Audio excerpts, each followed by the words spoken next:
Hi, it's me again with Corel Draw Tips and Tricks, and the person I did the video for of this L with Leander in it asked me what font I used for this. Well, I couldn't find a font that was close, so I just made the font, made the letter. I'm not going to say you could make a whole font, but I just typed out the letter L, capital L, and I kind of made it about the size I needed. And I went to Arial Black. Sometimes you have to click off and hit Arial Black to get it approximate size. We could make it a little bit, just a hair thicker. If you grab the sliding handle, the 2-point arrow, and let's set our nudge factor pretty low, 0.001, and nudge it up a little bit,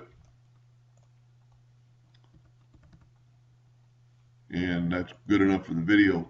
And then all I did was I took boxes. So let's make this a gray for right now, just so we can kind of see it better. And the picture is a little bit skewed. Looks like a label on a back of a car. And take some boxes and go to that corner right there, or take the rectangle tool and go there. And I'm using somebody else's file, and it's actually filled it in. And then go there, and it doesn't have to be perfect. And then if you just go kind of from corner to corner, it will do that. Now let's take the fill away from those and move our letter out of the way. Take this and no fill it and right hairline it, and you can see we're a little bit off down here and there.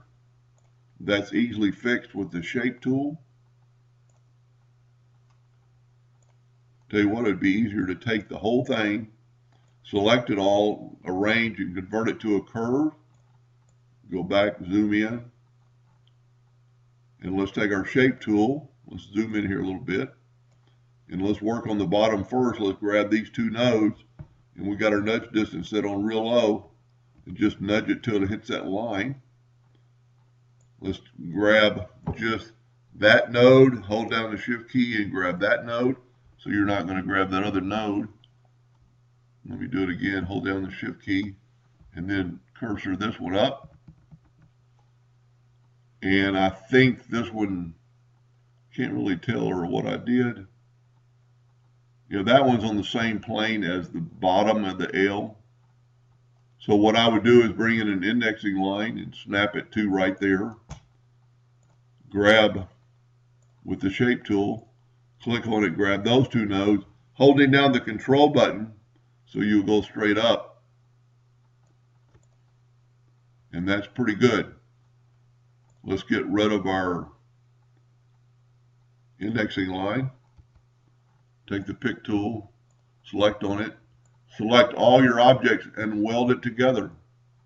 And there you have a font, or a letter of a font, that closely resembles the one you're working on, if not dead on. Anyway, I hope that helped a little bit. Thank you for watching.